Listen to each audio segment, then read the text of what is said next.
नाज़रीन, धाबेची में 10 ॾींहं अॻु गुम थियण बाद बेदर्दी सां क़त्ल थी वियल 7 वरनि जो मासूम बारड़ो इस्माइल चंदानी मल्हा जे खून सां इंसाफ़ न थी सघियो आहे।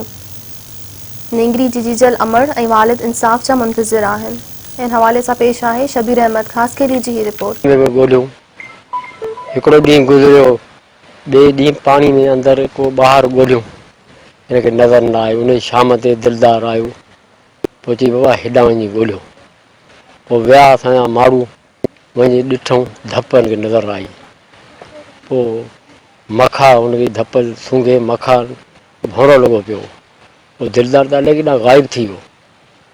पोइ मखा ॻोल्हे त हीउ उभो लॻो पियो। ऐं हीअ हिन वाक़े जी तमामु घणी मज़म्मत थो करियां ऐं तमामु अफ़सोस आहे असांखे त हीअ नंढड़े ॿार सां अहिड़ो वॾो वाक़ियो पेश आयो आहे जंहिंखे ज़ाती खां पोइ क़त्ल कयो वियो आहे। ऐं अपील करियां थो SSP ठट्टा, IG सिंध ऐं वज़ीर आला सिंध सां ऐं असांजे लोकल MPA जाम गोराम साहिब सां त इन जे ख़िलाफ़ु सख़्तु नोटिस वठियो वञे ऐं जेका मुलज़िम आहिनि, जेका हुननि खे गिरफ़्तार कयो वियो आहे ऐं अञा ताईं माना इन्हनि खे नथा ॿुधाइनि त गिरफ़्तार कयो आहे या कोन कयो आहे। जेकॾहिं कयो आहे त महिरबानी करे उन्हनि खे अहिड़ी सज़ा ॾिनी वञे ताकी को बि माण्हू अहिड़ी हरकत वरी न करे। सज़ा ॾियारियो जीअं अॻिते जे लाइ को बि अहिड़ो वाक़ियो न थिए।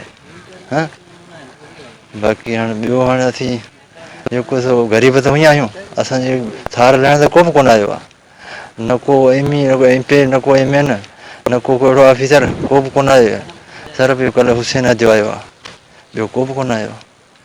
ॿिनि ॾींहंनि में असां पाणी जाचियो, सुको बि जाचियो, छोसी मथां पाणी में नंढिड़ो ॿार पाणी में वञे थो, पाणी में किरी वियोसीं, पोइ पाणी में कोन थियोसीं। पोइ राति बि पई वई, वरी ॿियो ॾींहुं पियो, पोइ नादर पिता बि इहो ॿियो दिलदार पिता बि सो दिलदार पिता बि हिते आयो, शोरनि खे चई हेॾा हेठि ॻोल्हियो, मथां हेॾा हुजे। पोइ छोकिरनि सां गॾिजी सभु विया, पोइ ॻोल्हियो वञी, पोइ बदबू आई। पोइ हिननि झोता ॼारनि में मुंहुं आयो बदबू में ढूंढ। पोइ हो त हले दिलदार केॾां भॼी वियो, हिननि मुंहुं रिंहूं कयूं।